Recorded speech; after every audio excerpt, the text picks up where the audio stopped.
Boa noite. Hoje é o dia da votação lá do impeachment da Dilma no Senado, né?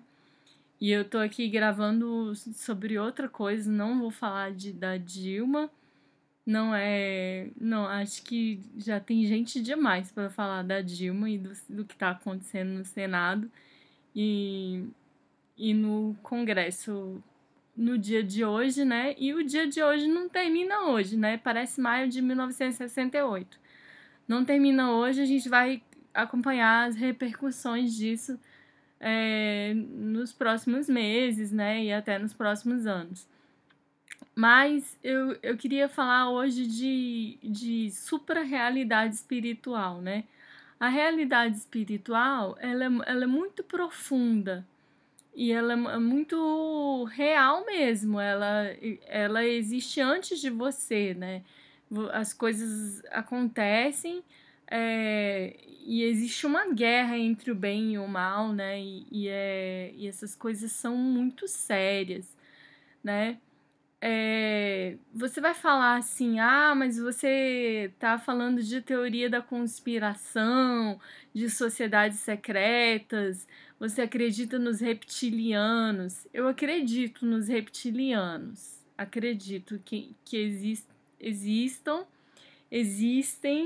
os reptilianos. Só que numa outra lógica. Vou tentar te explicar um pouquinho. É Bíblia. Porque eu não tenho outro interesse. Agora, é científico? Se é científico, eu acredito. Gente, olha só, a ciência, ela não é confiável, porque a ciência, ela falha o tempo todo. A ciência é o quê? Você pensa que Galileu é a ciência, a revista Galileu, a revista Scientific America? Não, a ciência ela tá nas universidades. Então, se você quer ler o que foi publicado cientificamente, você tem que abrir lá o site da Universidade de Stanford, da Universidade de Harvard, da Universidade de São Paulo. Você tem que acompanhar certos sites que tem artigos científicos e não jornalismo. Jornalismo não raramente assim ele dá uma nota sobre a ciência, mas ele não te dá assim, você tem que comprar livros que são caríssimos, né, publicados por pessoas que estudaram economia, genética, geologia, que estudaram história, que estudam a física quântica, que estudam a medicina. Isso é ciência. E isso é super legal.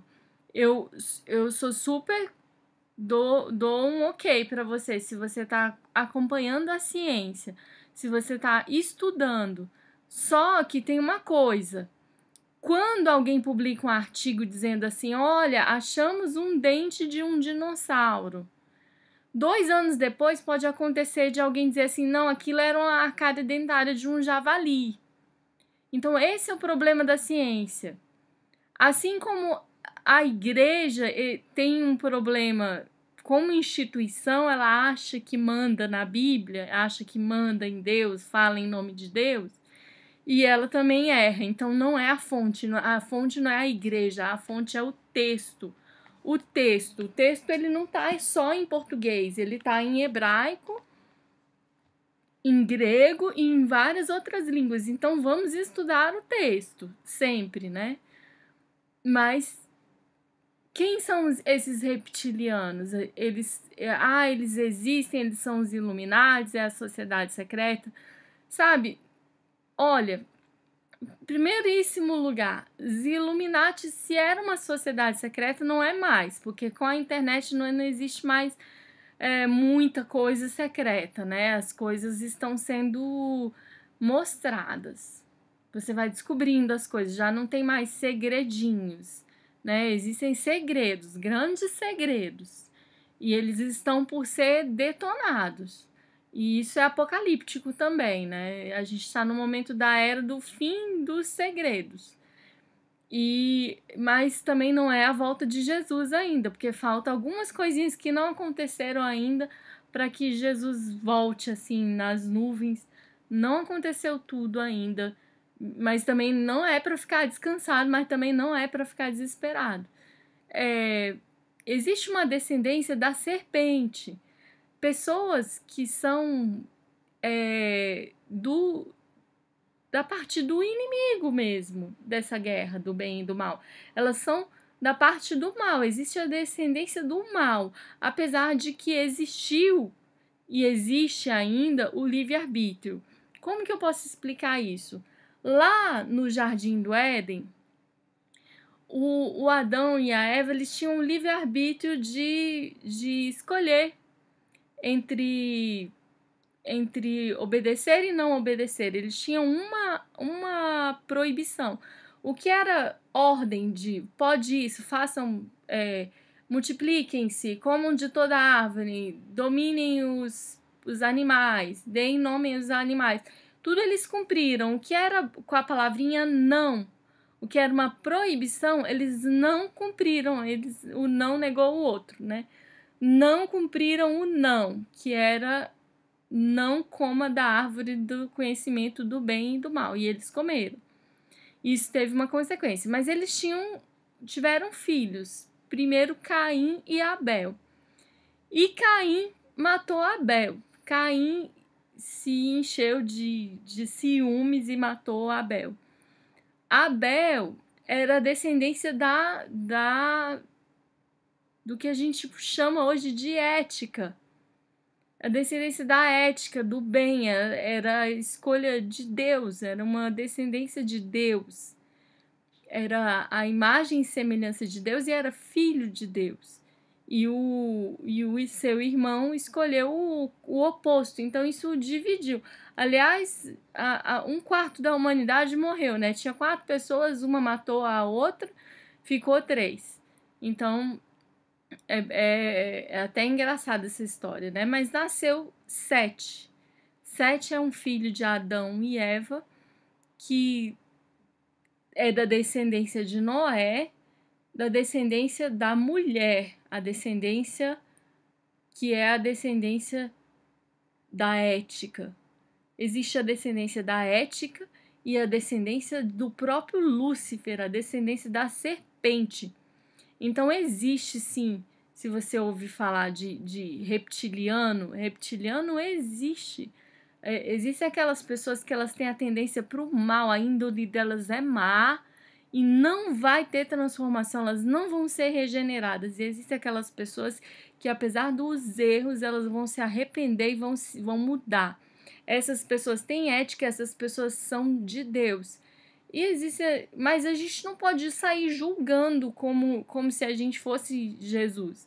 Jesus é o juiz, né? Jesus foi escolhido como juiz, ele é Deus, ele é da Trindade Santa, é ele que vai julgar.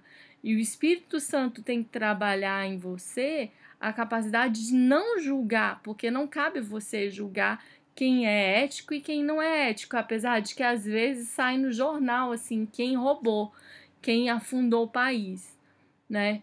Mas o que eu quero dizer com isso tudo é que você, mesmo que você esteja...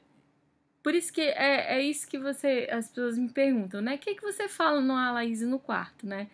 Ah, tá falando de um monte de coisa, mas não. O Laís no quarto tem um objetivo, é falar do religare. O que é o religare? Mas a religião não é a única coisa importante, não é a coisa mais importante da sua vida. A coisa mais importante da sua vida é a sua consciência espiritual. Você precisa ter consciência espiritual. Quando você tiver consciência que você é uma alma e que você precisa se conectar com o seu Criador, isso te acende em todos os níveis do seu corpo e do seu mais profundo do seu ser. E você desperta, você fica desperto. E aí você vai se concentrar em objetivos que são superiores e não em objetivos que são inferiores. Eu gostaria de ler uma coisa aqui para vocês. Tá no livro de Provérbios, que vem depois de Salmos, e Salmos está no meio da Bíblia. Diz assim: não se torne sábio aos seus próprios olhos. Tema a Deus e afaste-se do mal. Isso será uma cura para o seu corpo e revigoramento para os seus ossos. Honre a Deus com as suas coisas valiosas, com as primícias de todas as suas colheitas. Então os seus celeiros ficarão completamente cheios e os seus tanques de vinho novo transbordarão. Então é isso que eu